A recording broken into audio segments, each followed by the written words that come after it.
This episode of the Craftsman Online podcast is sponsored by Bricks Masons. From elegant Masonic rings that showcase your commitment to our craft to finely crafted regalia and apparel that honor your tradition, Bricks Masons delivers quality and craftsmanship that truly stands out. Shop now at bricksmasons.com and use promo code CRAFTSMAN, that's CRAFTSMEN, to receive free shipping with your first order.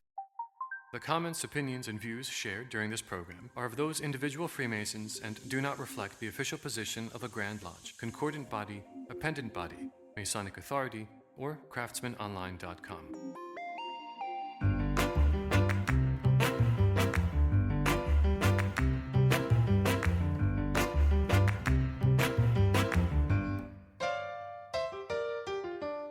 Welcome to the Craftsman Online podcast, the only 5-star rated Masonic podcast endorsed by the Grand Lodge of New York.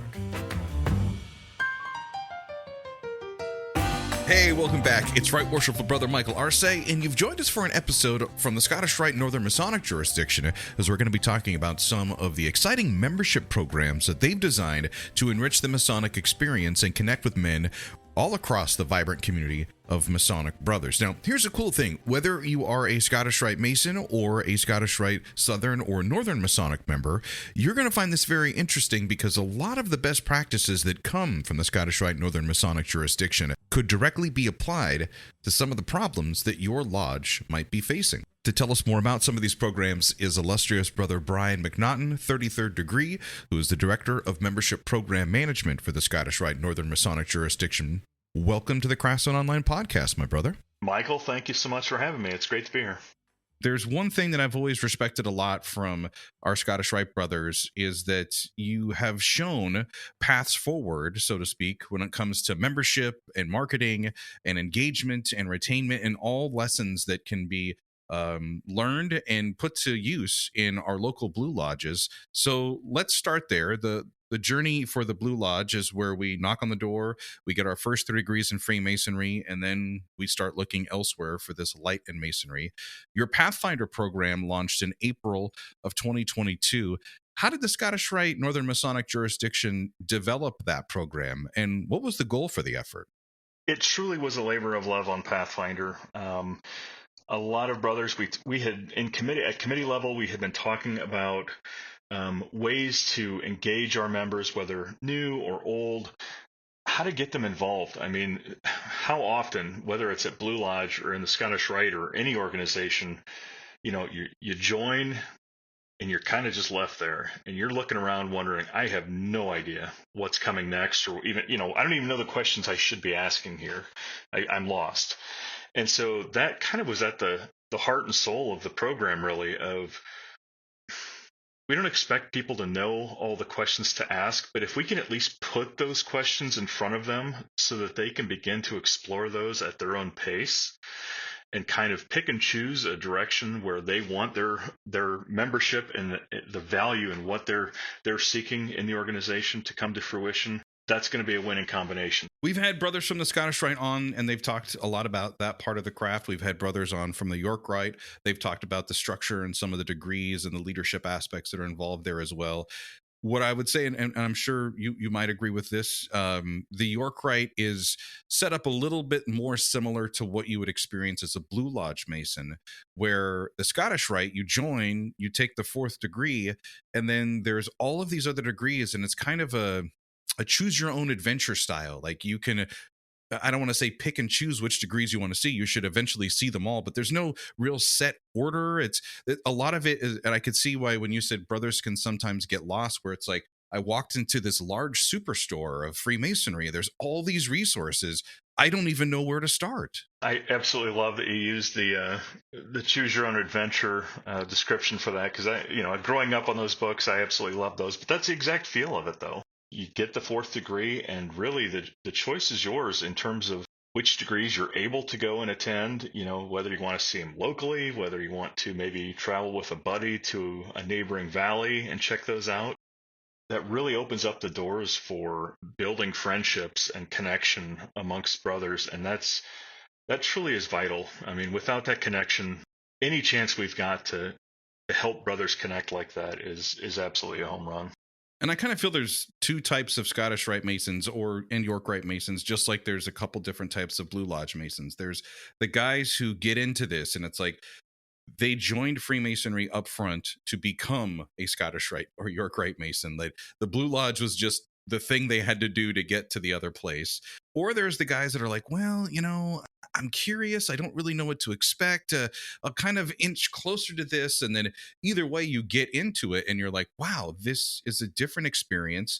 And what I also find is the brothers that are in these bodies tend to be more engaged. I like to call them kind of like the all-star Freemasons, that they really enjoyed Blue Lodge and now they're looking for something a little bit more. So for brothers that are just kind of used to their own lodge brothers, now you're meeting other brothers in your district or throughout your jurisdiction, and you're getting together and you're starting to create these real bonds, not just with your own personal development, but also a deeper journey into the craft. Oh, absolutely. And that's a big topic that comes up in terms of, Blue Lodge membership and going into some of the appendant bodies and so forth, that I think sometimes maybe Blue Lodges are a little cautious that we kind of want to retain the guys that we have coming to Blue Lodge, but that's an added benefit with those relationships that you build as that social network expands into the Scottish Rite or York Rite. You get to meet guys from other lodges in your area and so forth. And a lot of times we end up seeing they don't leave their Blue Lodge. They actually gain a deeper appreciation for it. And, they're visiting other, the lodges of their buddies, and they're helping out with degree work as well. And it becomes a much more cohesive group of friends. I get what you're saying, because I'm also guessing, as the director of program management for the Scottish Rite Northern Masonic jurisdiction, when you talk about peaks and valleys, just speaking from experience in my home jurisdiction in New York, I'm going to guess towards the end of our Masonic year is when you start to see a bump, usually over the summer going into the fall the next year for New York, of brothers who recently have obtained or were raised to the subline degree of Master Mason, who now can start pursuing that Scottish Rite experience. Absolutely. And traditionally in the Scottish Rite, I would say that the spring and the fall are big reunion times. And so, of course, you definitely see that influx of members. But with some of the additional programs that we have been offering, such as Thursday Night at the Rite and so forth, not that we've smoothed it out throughout the entire year, but, we've got a kind of a midwinter feature with our season of Thursday Night at the Rite. So we've got a nice influx of guys that are wanting to join virtually. I got to tell you, it has just been wild to see guys that have joined via Thursday Night at the Rite, enjoying the Rite night. That same with Pathfinder, but I mean, we've had guys from residents of the U.S., but maybe they were stationed overseas in the military, they're working overseas or something like that, or even on the West Coast, and it's a way for them to feel engaged and feel reconnected. I mean, there's guys that reached out, I mean, almost tears in their eyes, saying, you know what, I have not been able to be back to my valley in 30 years. And it's the first time I've been able to see one of our degrees in that long. And you have no idea how much that means to us. That right there is why you do it, to make them feel connected and feel a little bit of home wherever they may be. Personally, I had been a Master Mason for a number of years. COVID hit in 2020, and like all Masons, I was looking for a way to connect with brothers online. It's kind of how I started Craftsman Online. But I was also one of those guys that's like, you know what? I've got this time. I'll go to the Scottish Rite. I know that they have the virtual degrees. This is something I can do from the safety of my own home. By the way, I know that, there might be some contention with some brothers on the pros and cons of the virtual degree. Personally, I loved it. I loved being able to get up and, take a comfort break when I needed one, have my breakfast and be enjoying Freemasonry on my flat screen TV at home in my favorite chair. Absolutely. I loved that. I understand the need to want to be around brothers and support valleys and see the live degree conferrals. That there's 32 degrees to go see. You're not going to be able to see them all online. But I loved the idea of how the Scottish Rite has kind of been very progressive in that thinking. I always describe to people that the Scottish Rite Northern Masonic jurisdiction are really wicked smart guys, because I'm guessing you don't just step back and say, hey, what can we do to keep our guys happy in here? You also go and make, data driven or evidence based decisions. I think you touched on a great point just a moment ago, that it's not a replacement. And we didn't really intend for it to be a replacement. It's a supplement. It's an additional way of connecting with our members. But To your point, yes, very much data driven and member feedback based. That, there's times in leadership positions you think you might have a pretty good idea of what your membership is seeking, and maybe you try a few things out and you hear that, oh gosh, that didn't go very well at all. Well, okay, then it's time to course correct at that point. We very much are paying attention to the analytics of these programs, with attendance, the number of guys that are joining, and really trying to tweak that and fine tune that to make sure that what we're offering remains viable and attractive, and most importantly, enjoyable. We want guys to enjoy the situation and be able to meet other brothers and feel more connected to one another and to the organization.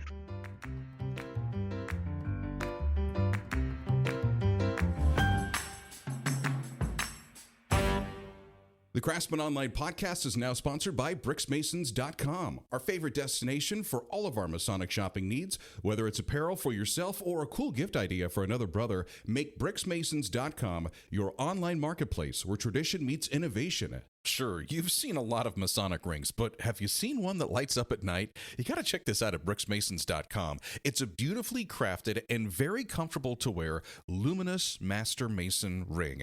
Here's the cool thing. The ring gets its light from just a few minutes of sunlight and glows with magical turquoise light in pure darkness.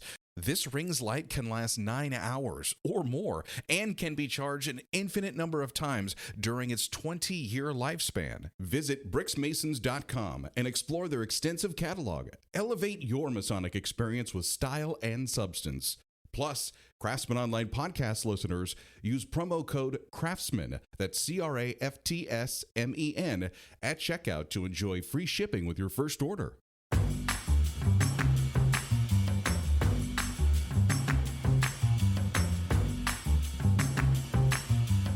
So in my Scottish Rite Northern Masonic jurisdiction experience, the passport program was very popular.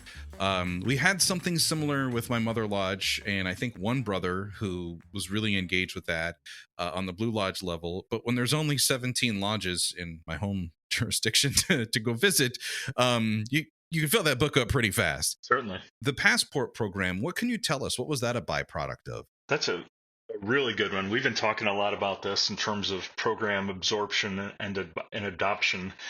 The passport program started around the turn of the century, around 2000. Like many things, I guess, in Freemasonry, and this is not a dig at Freemasonry, but sometimes we're not super fast at adopting new things, new ideas, new concepts. It gained traction. It was a really neat way to encourage brothers to, for one, see all 29 degrees. We make that very clear. You don't have to see them all at once, and as we said, choose your own adventure. But a way to track that, and it was appreciated. But it really was around the time of COVID when all of that came through. When that really it went from a solid performer to an absolute foundational rock star piece of the Scottish Rite. That, guys, we were processing so many degree passports. I can't even begin to tell you that. There is a member of ours, and it may be even more than this now, but I think at the last count he was at 17 completions on his gold passport. This guy loves to travel. He has met people from all over, the jurisdiction, all over the country, but that's what he does, and he absolutely loves that. And there's a lot of other brothers that are like that, but it's nothing for them to get a car piled in and, enjoy a breakfast and go to the next state over and view a couple of degrees and enjoy the day. And that's fantastic. What more could you ask for?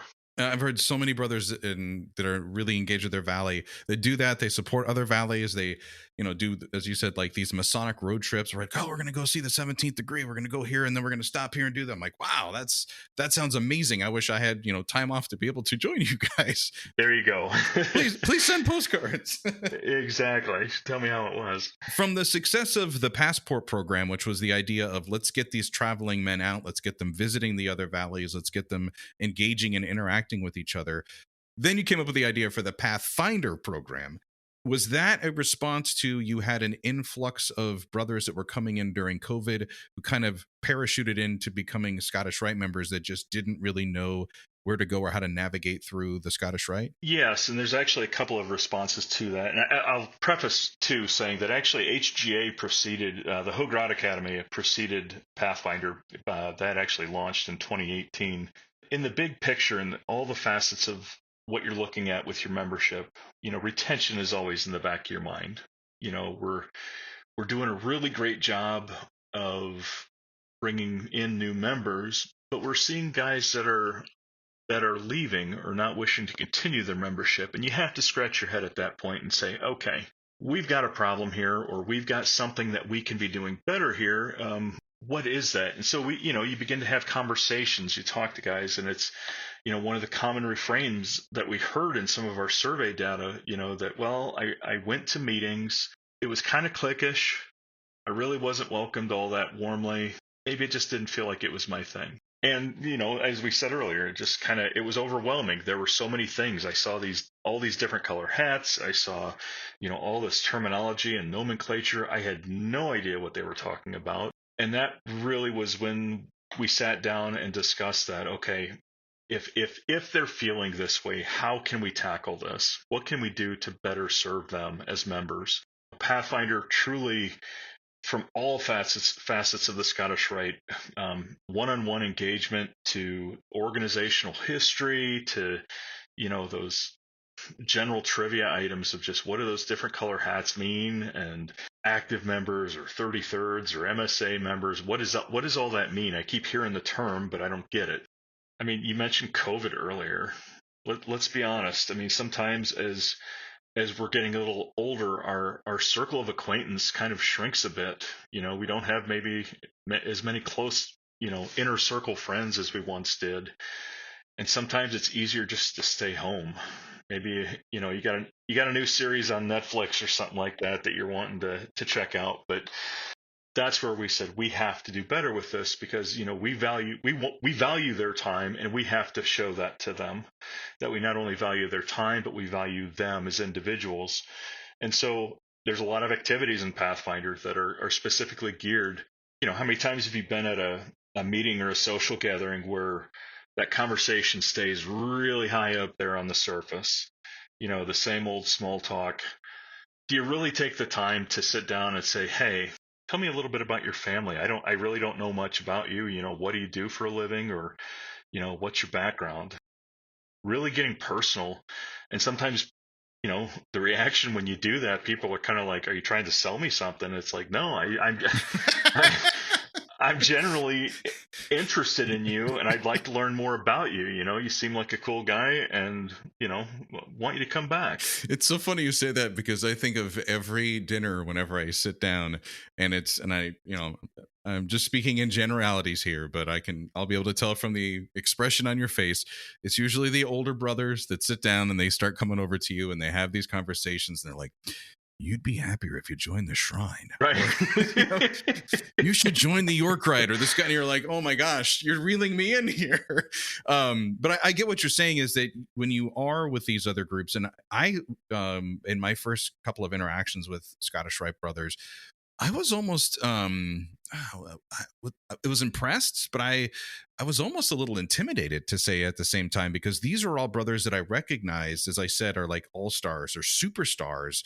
They were past masters, or members that had the gold aprons from our fraternity. They were right worshipfuls, and some of them didn't have big titles. I just knew that they had been members who were really invested and took Freemasonry very seriously. And all of a sudden, some guy that, filled out an application, paid his dues, took a couple degrees, was sitting down and having dinner with them. And I really found that as a very powerful opportunity, that I was like, wow, I really feel like I'm in a more of an elite group of Freemasons. That is something I have thought of often as well. And it's been a challenge at times where, not to say the olden days or anything like that, but back in the day, with Freemasonry, you had to ask, you had to seek it out, you had to show that initiative. Mm-hmm. And over time, that has, our stance with that has shifted slightly. We've gotten a little bit more that, we can ask brothers that we feel are worthy and so forth. But I think sometimes, whether it's a societal thing, whether it's a personal thing, we see a lot of members that maybe they're kind of expecting a lot of that information to be provided to them rather than seeking it out. And you're like, it's not the Matrix, dude. You don't get plugged in. Yeah, exactly. You gotta, you have to kind of have an idea of what it is that you're wanting from this. And that was, I guess, circling back to the big question, I guess, that you had with Pathfinder 2, that a lot of those activities intentionally kind of not force, but encourage them to step out of that comfort zone and to be able to, sit down at those dinners that you just talked about and speak with some of those guys, whether, it could be a doctor in the community or a lawyer or an attorney or a guy that owns an auto shop or something like that. But they're normal guys just like you and I that really just all they care about is wanting to get to know you. Well, I have to say, as a guest from the Scottish Rite Northern Masonic jurisdiction, you're the first one we've had on that doesn't have the wicked Boston accent. I've got the Midwest thing going on, so yes, it does show that it's the Northern Masonic jurisdiction isn't just the Northeast. Absolutely. Brian McNaughton, 33rd, is the Director of Program Management, and we're going to kind of dive into this Pathfinder program. I find it so fascinating that the Scottish Rite offers this. If we mentioned it earlier, if you've recently been raised to the sublime degree of Master Mason, congratulations, before our New York Masonic year ended. That's awesome. If you've gotten your application, your petition in to join the Scottish Rite, and now you're ready for it, you did the Thursday night at the Rite, now you're interested in the Pathfinder program. Orientation for that starts every Wednesday at 7 o'clock. What gets discussed during these orientation programs, Brian, and how soon can brothers jump into the Pathfinder program? We have kind of shifted to more of an on-demand experience. We acknowledge that, we'd love to be able to do it every night of the month and do it live and have it be interactive. But, we have an advisory board of about 20 different guys, but, they're all involved in stuff. And so we felt that it was a good opportunity to offer this on demand and allow brothers to watch it at their convenience. So whether it's, if they're second shift, third shift, they've got lodge on the first Wednesday, you name it, it gives them a chance to watch this video, digest that at their time and leisure. In terms of what we cover, it really is kind of a dive into getting started. We talk about the materials for the program, what you're going to need to be able to start working through this, where the different assets and resources are. We provide a field book, which is kind of a passport-sized booklet where they can document their progress through the program. But we've also got the guidebook, which is essentially it's the instruction manual, and it contains all the different activities as well and describes them in detail of to complete this particular mile marker, you need to do A, B, C, and D, and maybe get a signature from a brother. So again, you're learning stuff about the organization and you're having that engagement. And that's the thing that I find cool about this. It's kind of like brothers that have served, they'd be familiar with, basic training in a sort of way, with kind of a little bit more of like every class or every college freshman has to take like an intro to college living, and you had mentioned the mile markers, and you've got 32 of them across 5 categories. They're also referred to as waypoints. Can you kind of elaborate on the structure of that? Like when I was flipping through the book, some of them were as simple as just writing or recording your own experiences, kind of journaling your progress through the Scottish Rite. And actually we've got, I think we're over 100 now total in terms of mile markers. But so the program itself is divided into the 5 different categories. There's different activities related to organizational history, self-improvement, Valley life, things that happen on a day-to-day basis at the Valley, some of the more advanced programs that we have, like Pathfinder and Hogrod and so forth, leadership development, as well as service and philanthropy. We talk a lot about our core values. These are some opportunities to actually put those into action. So not only talking about them, but going out there and maybe calling on an older brother that's shut in during the winter, maybe helping them with some groceries or something like that, really connecting with our members and the community itself. So you've got to complete 6 mile markers. And at the end of that, you get to pick 2 from any category.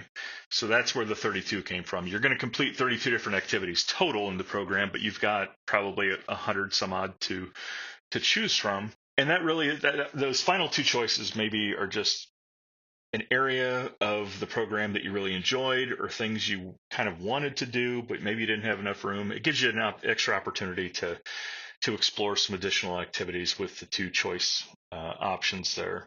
It really has been neat to hear the feedback. We survey all the members that have completed the program, and I should say too, we do kind of have a requirement. And I know that we've talked a lot about this. You have to become a 32nd before you can begin the program, and the question has come up quite a bit. Why wait until that point rather than when you become a fourth degree?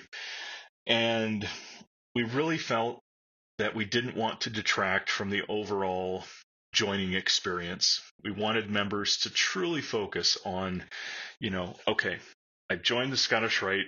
We didn't want to dump a lot of additional, inundate them with too much information that you've obtained the 32nd. Now we've got something really for you to dig into that we think you're going to enjoy. We've all had to sit through new job orientations, right? And there's some of those videos that are very important that, yes, how to fill out a time card. That's helpful. We all want to get paid. Nobody works for free. Right. Other things about the company history. And those things would kind of relate to the corn, wine, and oil that we gain through the degree work. But the other things, like the administrative stuff, imagine if you didn't have to do that during the first 2 weeks of starting a new job when you have all this energy and excitement, but you could move that out to like a year later when you're like, yeah, right. I get it now. I love that this is kind of the way that you've outlined things. What has been, the response to this or the success rate for those of us that are involved actively with maybe Blue Lodge leadership that are always looking to the Scottish Rite to maybe model a repeatable success story? How has this program worked out? And is it possible for a brother of their lodge to say, hey, I'm a member of the Scottish Rite. Maybe we could bring some of these practices to my lodge here? I will say that several Grand Lodges have reached out, and actually a couple of other Supreme Councils have reached out saying, hey, we're hearing about this and tell me more.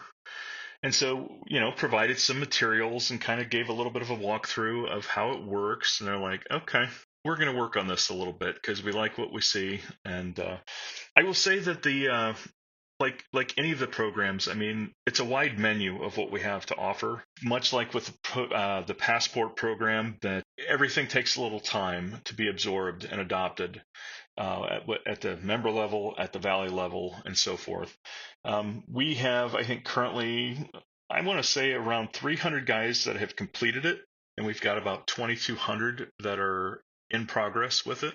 So it's a nice, a nice segment of our membership has gotten involved with it. I think to some it might be a little intimidating because I shouldn't laugh, but it really has been amazing, some of the feedback that we've received. There was a guy, and I won't say any names, the guy was a deputy's rep even.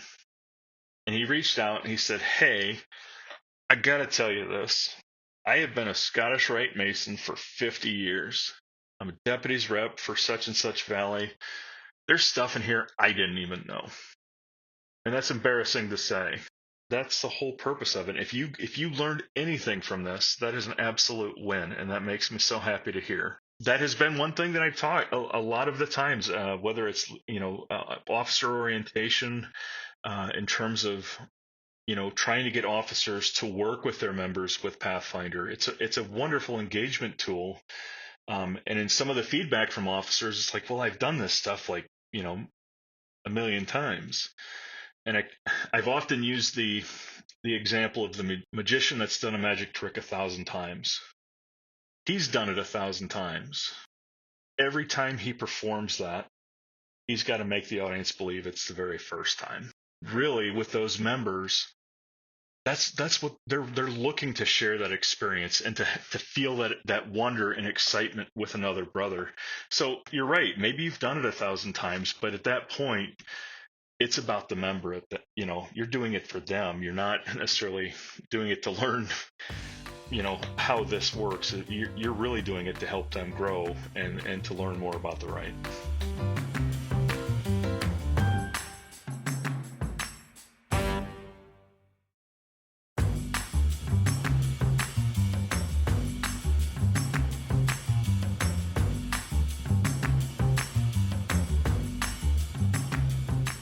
I'm I'm so excited to have a conversation with the director of membership programs about this particular area, the membership value.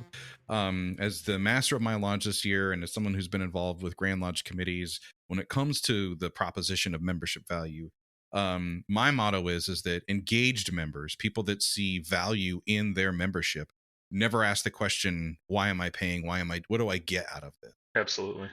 It's really what you're putting into it. That's the experience, right?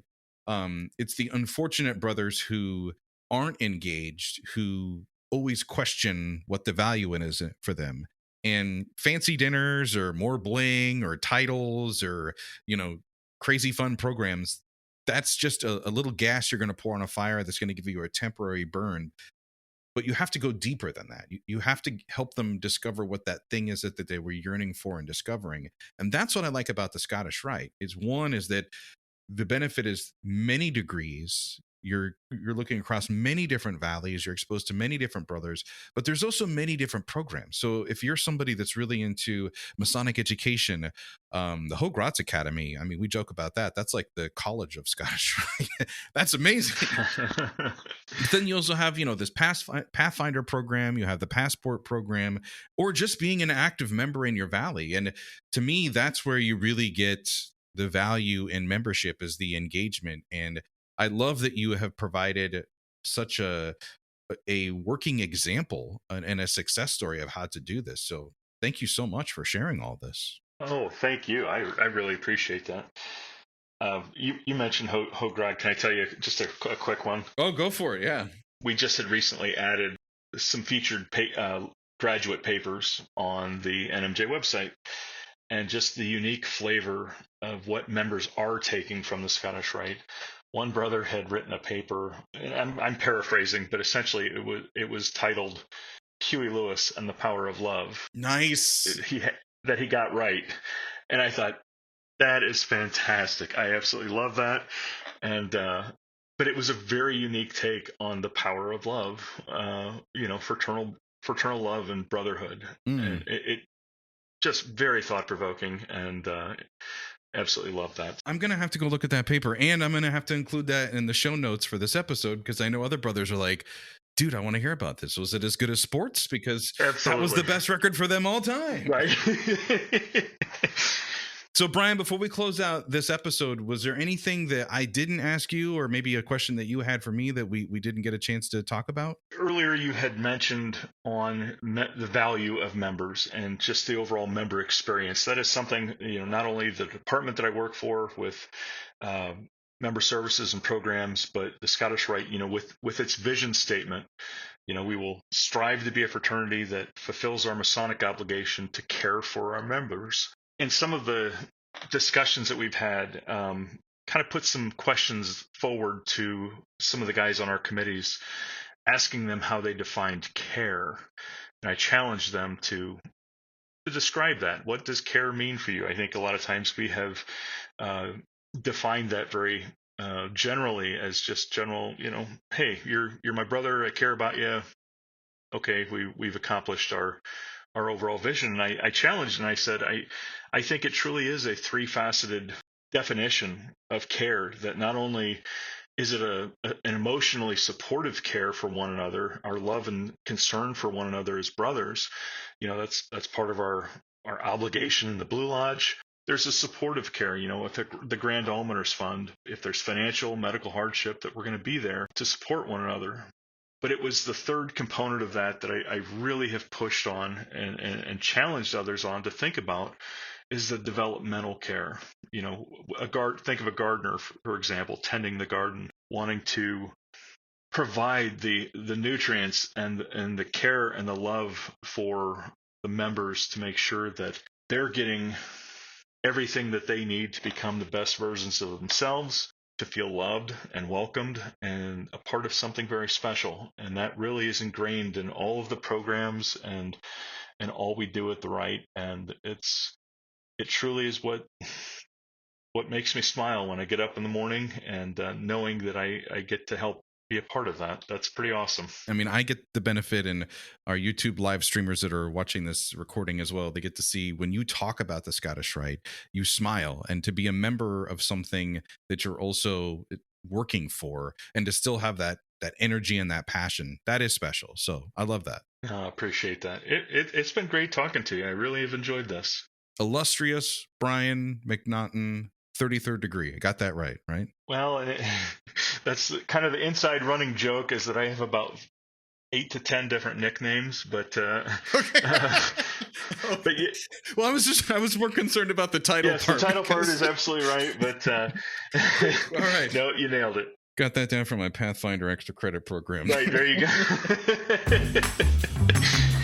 Big thanks to Brother McNaughton for making some time to join us on the Craftsman Online podcast. If you've enjoyed this episode, make sure you open up the show notes to find out all the links to the Scottish Rite Northern Masonic Jurisdiction programs that we spoke of. And make sure to follow us on Spotify or hit subscribe on Apple Podcasts to get new episodes ready for download every Monday morning. This is Right Worshipful Brother Michael Arce. I have so enjoyed our time together. Until next Monday, let peace and harmony prevail.